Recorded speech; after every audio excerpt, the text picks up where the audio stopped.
Start करती हूँ कि हम लोग स्टार्ट कर रहे हैं बायोटेक्नोलॉजी। और बायोटेक्नोलॉजी का जैसे कि मैंने आपको बताया, out of the two principles genetic and chemical engineering, हम जो पढ़ रहे हैं वो क्या है? हम पढ़ रहे हैं जेनेटिक इंजीनियरिंग। और जेनेटिक इंजीनियरिंग के अंदर हम वन बाय वन स्टेप करके प्रोसेस पढ़ रहे हैं। अभी तक मैंने आपको क्या कुछ बता दिया है? अभी तक मैंने आपको बताया कि जेनेटिक इंजीनियरिंग का मतलब है किसी एक ऑर्गेनिज्म से कोई पीस ऑफ डीएनए निकाल के किसी दूसरे में डालना। इस जो पूरा प्रोसेस है इसको हम जेनेटिक इंजीनियरिंग बोलते हैं। इसके लिए आपने कुछ स्टेप्स पढ़े। आपने पढ़ा कि कैसे किसी ऑर्गेनिज्म के सेल से डीएनए निकाला जा सकता है, ये आप जानते हो। ठीक है, आपको पता होने चाहिए कौन कौन से अलग अलग एंजाइम है। उसके बाद आपने एक पढ़ा कि उस डीएनए के किस तरीके से फ्रेगमेंट्स बनाए जा सकते हैं by the help of restriction endonuclease enzyme. ये बात आपने पढ़ी। उसके बाद तीसरी बात आपने पढ़ी कि डीएनए के फ्रेगमेंट तो बन गए, पर उन फ्रेगमेंट को जेल पे चला के हम अलग अलग अलग अलग कर सकते हैं। फिर आपने पढ़ा हम इल्यूशन करके उस बैंड को काट के अपनी मर्जी का बैंड निकाल सकते हैं। फिर आपने पढ़ा कि वो बैंड निकाल के अगर हम चाहें, इफ वी वांट, तो हम उस पेन को बहुत ज्यादा टाइम्स मल्टीप्लाई कर सकते हैं। This is called amplification. ठीक है। और इसको करने की जो टेक्निक होती है वो पीसीआर होती है, वेरी इंपॉर्टेंट टेक्निक। उससे हम अपने डीएनए को बहुत ज्यादा टाइम्स बढ़ा सकते हैं। और कल आपने पढ़ा कि उसको किसी के अंदर डालना है तो उससे पहले उसको किसी वेक्टर के साथ अटैच करना पड़ेगा, और वेक्टर से अटैच करके फिर हम किसी के भी अंदर उसको इंसर्ट कर पाएंगे। ये चीज आपने पढ़ी। ठीक है। जब हम इसको किसी के भी अंदर इंसर्ट करेंगे तो हो सकता है वो पास हो या हो सकता है वो पास ना हो, जैसा कि मैं अभी अभी विवेक को बता रही थी। तो वो पास होगा या वो पास नहीं होगा, इस चीज को चेक करने में भी वेक्टर के जो जीन थे, जिनको हमने सेलेक्टेबल मार्कर्स नाम दिया था, उन सेलेक्टेबल मार्कर्स ने हेल्प की थी। उसने हेल्प की कि हम कैसे आइडेंटिफाई करें among the transformant and among the non transformant. वो चीज हमने बात की, राइट। ओके। उसके बाद आज मैं आपको क्या पढ़ाने वाली हूँ? अब मैं पढ़ाने वाली हूँ आपको कि क्या मैं किसी में भी कोई भी प्लाज्मिड यूज कर लूँ, यानी कोई भी वेक्टर। जैसे मैंने PBr322 निकाला, तो क्या मैं PBr322 बैक्टीरिया के लिए भी यूज कर सकती हूँ, प्लांट के लिए भी यूज कर सकती हूँ, ह्यूमन के लिए भी यूज कर सकती हूँ, या हर किसी के अंदर अलग अलग वेक्टर होता है, अलग अलग प्लाज्मिड होता है? इस चीज के बारे में हम पढ़ेंगे। उसके बाद हम पढ़ेंगे कि क्या फैक्टर को होस्ट में डालना बड़ा आसान है या उसके भी कुछ और तरीके हैं। तो चलिए इन सारी चीजों को करते हैं वन बाय वन। तो सबसे पहले मैं आपको बता रही हूँ अबाउट वही the same factor. As I had told you कि जो फैक्टर्स हैं आपके, जैसे आपने एक पढ़ा प्लाज्मिड जो बैक्टीरिया से पाया जाता है, दैट इज एक एग्जांपल आपने पढ़ा PBr322। तो उसमें मैं आपको एक आइडिया दे रही हूँ, जैसे जो फैक्टर्स होते हैं, PBr322 किसके लिए ठीक रहता है? PBr322 अगर आप यूज करना चाहते हैं तो आप ई कोलाई के लिए यूज कर सकते हैं। This is a host, these are the vectors. कौन सा वैक्टर है और किस होस्ट में डाला जा सकता है? अगर PBr322 आप यूज करेंगे तो आप ई कोलाई होस्ट के अंदर उसको डाल सकते हैं, इस वैक्टर को इसके अंदर डाल सकते हैं। ठीक है। हाँ जी। और जो बच्चे जो बीच बीच में क्लासेस मिस की है ना, अब उनको डिफिकल्टी होने वाली है समझने में। उसके बाद मैं आपको बताती हूँ, अगर मुझे ह्यूमन के अंदर कुछ डालना है, मैं कह रही हूँ मैं कोई जीन अपने अंदर डालना चाहती हूँ, तो किस वेक्टर है, कौन सा वेक्टर है जिसके साथ मैं अटैच करके अपने अंदर डाल सकती हूँ? क्या PBr322 यहाँ पर भी वर्क करेगा? बिल्कुल नहीं वर्क करेगा। हम यहाँ पर हेल्प लेंगे retrovirus. Now what is retrovirus? तो बच्चे, रिट्रोवायरस उन वायरसेस को बोलते हैं जिनका जेनेटिक मटेरियल आरएनए होता है। ठीक है। क्योंकि आप लोगों को अगर याद हो, मैं थोड़ा आइडिया दे देती हूँ। जो वायरसेस होते हैं, वायरस के बारे में आपको पता होगा कि जो वायरस होते हैं उसमें मेनली दो चीजें होती है। एक होता है उसका protein code, one is the protein code, and another thing is the genetic material. दूसरी चीज होती है genetic material. One thing is protein code and one thing is genetic material. और जो जेनेटिक मटेरियल है, it can be DNA and it can be RNA. Viruses के अंदर ये चीज पाई जाती है। आइदर डीएनए और आरएनए में से कोई भी एक, दोनों नहीं मिलेंगे। इन दोनों में से कोई भी एक और दूसरा प्रोटीन कोड पाया जाएगा। तो रिट्रोवायरस कैसे वायरस को बोलते हैं? ऐसे वायरस जिनमें प्रोटीन कवर के साथ RNA as a genetic material हो एंड नॉट डीएनए, ठीक है।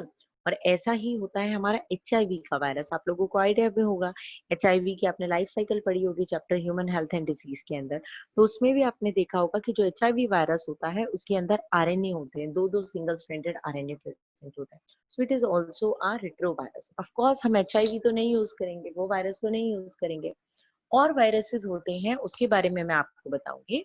कुछ रिट्रोवायरसेस होते हैं जो क्या करते हैं, कुछ रिट्रोवायरसेस होते हैं जो एक पर्सन के normal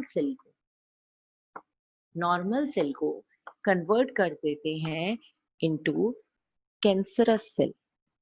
they convert the normal cell into cancerous cell.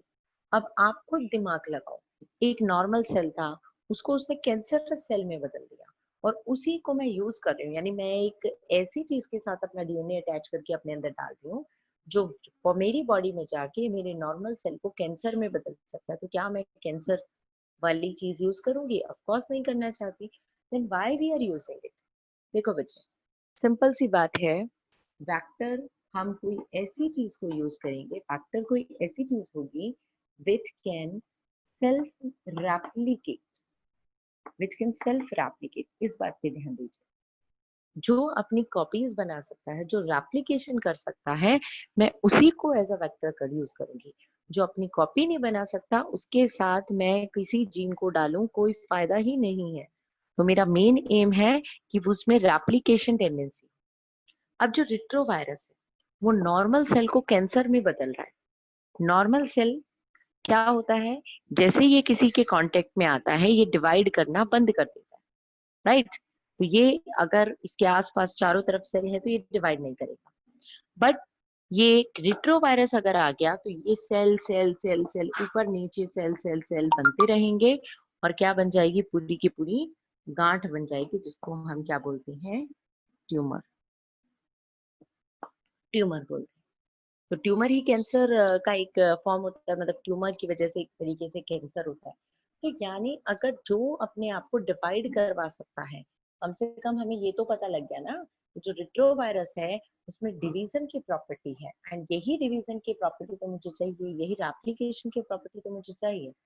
मैंने क्या बोला, रिट्रोवायरसेस वो होते हैं जो नॉर्मल सेल को कैंसर में बदल, यानी एक नॉर्मल सेल जो डिवाइड करना बंद कर देता है कुछ टाइम के बाद, उसको ऐसे सेल्स में डिवाइड कर रहा है जो बहुत बहुत बहुत बहुत बहुत बार डिवाइड करते रहे, कंटिन्यूअसली डिवाइड करते रहे, खूब सारे बन जाए। ऐसे सेल्स को हम क्या बोल रहे हैं, रिट्रोवायरस। अब बच्चे मैं क्या करूंगी, ये ठीक है बात कि इसमें रेप्लिकेशन की प्रॉपर्टी है, कोई बात नहीं, अच्छी बात है, इसीलिए मैं यूज करूंगी। बट इसका एक नुकसान भी तो है, ये कैंसर भी तो कर रहा है। मैं क्या चाहती हूँ, कैंसर ना हो और रेप्लिकेशन हो जाए। तो इसीलिए क्या किया जाता है, रिट्रोवायरस को हम थोड़ा सा मॉडिफाई करते हैं। हम जो रिट्रोवायरस होते हैं ना, उन रिट्रोवायरस में क्या कर देते हैं, हम उन रिट्रोवायरसेस के अंदर से वो पैथोजेनिक जीन निकाल देते हैं। मान लीजिए फॉर एग्जांपल, वैसे मान लो ये है, ये उस वायरस का स्ट्रक्चर है किसी रिट्रोवायरस का, और इसका ये वाला हिस्सा है जिस हिस्से की वजह से बीमारी होती है। तो मैं क्या करूंगी, मैं ये वाला पार्ट इसमें से काट दूंगी, ये हटा दिया, ये हटा दिया। तो ये अभी भी है तो रिट्रोवायरस, इसमें रेप्लिकेशन की प्रॉपर्टी तो है, पर बीमारी करने वाला जीन हट गया और इसी जगह मैं अपना जीन डाल दूंगी जो मैं डालना चाहती हूँ, ये जीन डाल दिया। तो अब मैं किसी होस्ट के अंदर जब इसको डालूंगी तो क्या चीज हो जाएगी, ये होस्ट के अंदर जाके अपनी कॉपी भी बनाएगा और कैंसर भी नहीं करेगा। ठीक है। तो बड़ी सिंपल सी बात है कि आपको क्वेश्चन भी इवन दिया जाता है कि जो रिट्रोवायरसेस हैं they are causing cancer to human but still they are used as a vector. Why it is so, कि वो कैंसर कर रहे हैं फिर भी हम उसे वेक्टर की तरह यूज कर रहे हैं, ऐसा क्यों कर रहे हैं हम? तो उसका हम सीधा सा यही कारण बताएंगे, क्योंकि हम रिट्रोवायरसेस की ऐसे हो ना, उसका कुछ पार्ट निकाल देना, उसको कहते हैं डिसआर्म। डिसआर्म, हम क्या कह रहे हैं कि हम रिट्रोवायरसेस को डिसआर्म कर देंगे। डिसआर्म मतलब उसका थोड़ा सा हिस्सा काट के निकाल देंगे। We will disarm and remove the pathogenic part from the virus and attach our gene of interest. हम अपना वो हिस्सा लगा देंगे जिसमें हम जो रेप्लिकेट करना चाहते हैं। Now this factor will undergo replication but will not be more pathogenic. अब वो बीमारी नहीं करेगा पर वो रेप्लिकेट करेगा। तो सिंपल सी बात आपको समझ में आ जानी चाहिए कि हमने इसको यूज कर लिया क्योंकि इसमें रेप्लिकेशन टेंडेंसी है। और साथ में हमने क्या ध्यान दिया, हमने ये ध्यान दिया कि पैथोजेनिक पार्ट निकल जाए। दो चीजें याद रखनी, रेप्लिकेशन हो और पैथोजेनिक प्रॉपर्टी हटा दे। ओके, तो इसी तरीके से हमने रेट्रोवायरस को यूज किया ह्यूमन के अंदर। ओके, एक और चीज हम करते हैं, अगर हम प्लांट में यूज करना चाहते हैं, इन केस ऑफ प्लांट, तो अगर मैं प्लांट में यूज करना चाहती हूँ तो मैं यूज करूंगी एग्रोबैक्टीरियम ट्यूमिफेशियंस। एग्रोबैक्टीरियम ट्यूमिफेशियंस ये साइंटिफिक नेम है। अब ये भी क्या करता है, एग्रोबैक्टीरियम ट्यूमिफेशियंस ये भी क्या करता है, ये करता है क्राउन गॉल डिसीज। पेड़ के अंदर ये भी एक बीमारी कर रहा था and the disease it causes is a crown gall disease. Plants में ही होती है और इस डिसीज में भी ट्यूमर ही बनता है, यानी कि गांठ बन जाती है बहुत सारे। So I will do the same thing again. I will use its property of, इसकी कौन सी प्रॉपर्टी मैं यूज करूंगी, I will use its property of replication and I will disarm pathogenic part। जो बीमारी कर रहा था उस हिस्से को मैं निकाल दूंगी और रेप्लिकेशन की प्रॉपर्टी को मैं यूज करूंगी। तो ये आपके हुए मोस्ट कॉमनली यूज फैक्टर्स। हर बच्चे को हर टाइम याद होना चाहिए कि जब भी ह्यूमन में कोई अगर आपको बोला कि एक ये क्वेश्चन भी आया हुआ है, इवन बोर्ड में भी आया हुआ है, आपको बोलते हैं कि मेरे पास एक प्लांट है और उस प्लांट में मैं कुछ ऐसे ऐसे कुछ भी काम जेनेटिक इंजीनियरिंग का काम करना चाहता हूँ, तो मैं कौन से वेक्टर को यूज कर सकता हूँ। तो एग्रोबैक्टीरियम ट्यूमिफेशियंस को यूज करते हैं जब भी प्लांट की बात आती है। ओके, अगर यही क्वेश्चन आता है कि मैं ऐसा ह्यूमन में करना चाहता हूँ, so you will simply say that we can use retrovirus.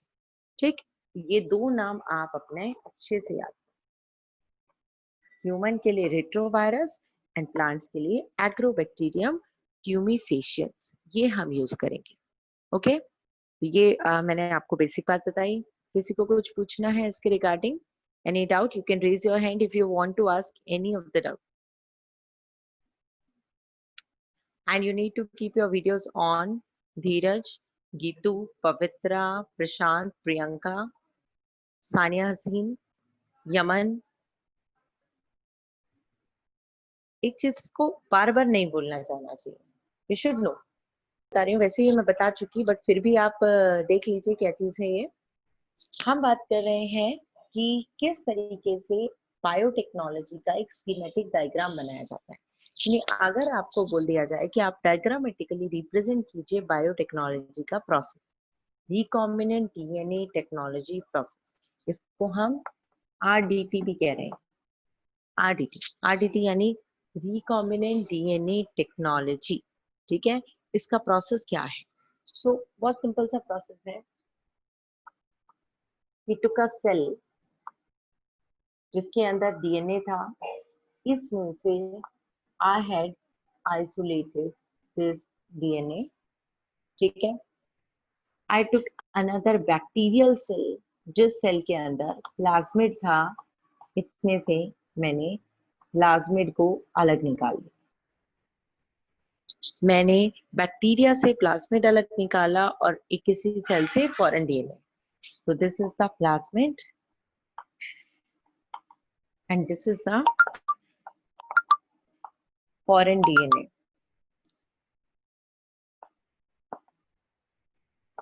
Foreign DNA, ठीक है। Allow someone in the waiting room please. So here is the plasmid and here is the foreign DNA। ठीक है, अब हम क्या करेंगे, हम इनको कट करेंगे। और कट करने के लिए आपका एंजाइम होता है रिस्ट्रिक्शन एंडोन्यूक्लियस, जिसको हमने मॉलिक्यूलर सीजर का नाम दिया था, राइट? तो वी विल कट, एंड ये बात ध्यान रखनी है that we will use the same restriction endonuclease. बड़ी इंपॉर्टेंट बात है, सेम ही होना चाहिए, अलग अलग से नहीं, क्योंकि अगर आप अलग अलग से कट करेंगे ना तो वो चिपक नहीं पाएंगे, बाद में जब आप उसको जोड़ना चाहेंगे तो वो जुड़ नहीं पाएंगे। अगर आप सेम से कट करेंगे they will produce same type of sticky and, जिसकी वजह से वो इजीली लाइगेट हो जाएंगे, इजीली ज्वाइन हो जाएंगे। ठीक है, ये फॉरेन डीएनए, ये डीएनए निकल आया, ये प्लाज्मिड है, ये प्लाज्मिड यहाँ से मान लीजिए कट गया। ओके, अब हम इन दोनों को आपस में जोड़ देंगे। जोड़ना else DNA ligase. DNA ligase से let me attach the two parts. ये है और इसके साथ अब मैंने ये अपना फॉरेन डीएनए डाल दिया। ठीक है, ये आपको विजिबल होना चाहिए। यहाँ पर मैंने ये टुकड़ा डाल दिया लाइगेज की मदद से। लाइगेज को हम ग्लू बोलते हैं, it is glue, molecular glue and it is molecular scissor. इसको मैंने डाल दिया। अब मैं क्या करूंगी, अब मैं इसको किसी होस्ट के अंदर डालूंगी, जो भी इसका पर्टिकुलर होस्ट है।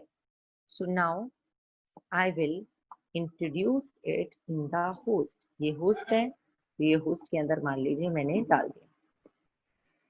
इस तरीके से किसी सेल को बाहर से लेना, इस प्रोसेस को कहते हैं ट्रांसफॉर्मेशन। एक्चुअली आपको मैं बताऊं, आपने 11th में शायद पढ़ा होगा मोनेरा के अंदर, ये जो बैक्टीरियाज होते हैं जब वो सेक्सुअली रिप्रोड्यूस करते हैं तो there are 3 method: conjugation, transformation and transduction. Conjugation क्या होता है, जब दो बैक्टीरियाज आपस में आते हैं, और ये पढ़ा होगा ना आपने, एक बैक्टीरिया है, दो बैक्टीरिया है, फिर ये क्या करते हैं, ये सेक्स पिलाई की मदद से इनके बीच पिलाई से कनेक्शन बन जाता है, कॉन्जुगेशन ट्यूब, फिर ये एक जेनेटिक मटेरियल दूसरे में भेज जाता है। ये जो प्रोसेस है इसको कॉन्जुगेशन बोलते हैं। ठीक है, यहाँ पर जो मैंने होस्ट लिया है वो ई कोलाई लिया है, यानी एक बैक्टीरिया ही मैंने एज अ होस्ट लिया। मैं ये जो रिकॉम्बिनेंट डीएनए टेक्नोलॉजी कर रही हूँ ये किसी बैक्टीरिया के अंदर कर रही हूँ। So what I did is, ये मैंने इसके अंदर इंट्रोड्यूस किया। ये एक प्रोसेस होता है बैक्टीरिया का रिप्रोडक्शन का, कॉन्जुगेशन। दूसरा जो प्रोसेस है बैक्टीरिया का वो है transformation. Now what is transformation? Transformation का मतलब है जब इसको बैक्टीरिया किसी डीएनए को सराउंडिंग से ले ले। जब भी बैक्टीरिया किसी डीएनए को सराउंडिंग से लेता है उसे ट्रांसफॉर्मेशन कहते हैं। जब भी एक बैक्टीरिया दूसरे बैक्टीरिया से लेता है उसे कॉन्जुगेशन कहते हैं। और तीसरा होता है बच्चे ट्रांसडक्शन। जब एक बैक्टीरिया किसी वायरस के थ्रू कुछ मटेरियल लेता है इसे कहते हैं ट्रांसडक्शन। बैक्टीरिया के बारे में मैंने थोड़ा सा आपको रिप्रोडक्शन का आइडिया दिया, तो ये वर्ड्स आपको पता ही होने चाहिए कि बैक्टीरिया में सराउंडिंग से कुछ एंटर कर रहा है, so we call it transformation. Transformation हुआ, ये एंटर कर गया। अब क्या होगा, the cell will divide, it will divide now, then it will divide and it will form its copies, and of course its copies can be recombinant or its copies can be non-recombinant using the selectable marker or either using the another gene, another selection method। हम इन दोनों में से कोई भी alternative selection method use करें या selectable marker करें, हम लोग क्या कर रहे हैं, हम इसको इंट्रोड्यूस इसमें कर सकते हैं। ओके, समझ आ गया सभी को? किसी का कोई डाउट? एक चीज आपको बतानी है कि if you got disconnected you will join again with the same link as usual for insertional inactivation। इस बात को भी बड़े ध्यान से सुन लेना। स्कूल में होते तो डेली आते, मैं डेली ये सुनती तुम लोगों से आती, पहले डेफिनेशन मुझे इंसर्शनल इनएक्टिवेशन की बताओ, तो आप सोच लो it is of course important. Insertional inactivation, अच्छा मंडे को तो आपकी टर्न नहीं है ना, your turn is on Wednesday. On Wednesday I will take a test, ठीक है? और टेस्ट आपका कहाँ तक होगा, अभी Is it okay, Nishu ma'am? Yes, ma'am. No problem. I'm going to end the meeting. Not able to hear you properly. Hello. Yes. Hello. Yes. Hello. हाँ जी ma'am. Yes, ma'am. It's okay. No problem. I'm going to end the meeting. Hello. विवेक बोल रहा है. Manish, why you are unmuting yourself? Ma'am ये चलो मनीष ठीक है है, ही नहीं. मुझे भी ऐसा ही लग रहा है. अच्छा चलो. ले insertional inactivation. So what is insertional inactivation? Insertional inactivation का मतलब देखिए, हमने आपको बताया था जब अल्टरनेटिव सिलेक्शन मेथड पढ़ा था, तब आपने क्या पढ़ा था, यहाँ पर जीन होते हैं PICO ZYA, ये बात आपने पढ़ी थी, राइट. अब मैंने आपको कहा था अगर इस Z जीन के अंदर आपने कुछ एक्स्ट्रा फॉरेन पार्ट डाल दिया तो जो Z जीन है ये अपना काम बंद कर देगा. It will become non functional. Non functional कब होता है, जब आप फॉरेन जीन इसके अंदर इंट्रोड्यूस करते हो, तब नॉन फंक्शनल होता है. यानी अगर रिकॉम्बिनेंट है then it is non functional. अगर इसके अंदर कोई फॉरेन जीन नहीं डला, PICO ZYA, अगर इसमें कोई फॉरेन जीन नहीं डला, Z पूरा है, सही सलामत है, then it is functional. Means it will make beta galactosidase and it will not make beta galactosidase. तो सिंपल सा कंसेप्ट है, नाम से देखो, इंसर्शनल इनएक्टिवेशन. जब भी हम कोई चीज इंसर्ट करेंगे तो वो चीज इनएक्टिव हो जाएगी. यानी जिस जीन में मैं कोई फॉरेन जीन डाल दूंगी तो वो जीन उसके बाद काम नहीं करेगा. बहुत सिंपल बात है, यही याद रखो. whenever a foreign gene is introduced within some gene, that gene will become non functional. ठीक है, सभी को याद आ गया. इसको चाहे आप अल्टरनेटिव में देखो चाहे आप मेन में देखो, वहां पर भी तो ऐसा ही होता था. आप PBR322 यूज करते थे, यहाँ पर एम्पीसिलिन रेजिस्टेंट जीन था, यहाँ टेट्रासाइक्लिन था. अगर मैं PBU1 से यहाँ से छोटा सा फ्रेगमेंट काट के और इसमें कुछ डाल देती थी तो क्या होता था, एम्पीसिलिन रेजिस्टेंट जीन काम करना बंद कर देता था. यानी मैंने फॉरेन जीन डाला तो ये हो गया नॉन फंक्शनल. जब भी हम किसी भी चीज के अंदर कोई फॉरेन जीन डाल देते हैं तो that gene become inactive. Insertional inactivation. Whenever we insert a gene, it will become inactive then. ठीक है, तो ये इंसर्शनल इनएक्टिवेशन आपका कंप्लीट हुआ. अब हम लोग क्या पढ़ेंगे, अब हम पढ़ेंगे कि क्या वेक्टर को डालना चाहती हूँ मैं होस्ट में. अभी अभी आपने पढ़ा ट्रांसफॉर्मेशन, कि वेक्टर लो और वेक्टर को होस्ट के अंदर डाल दो.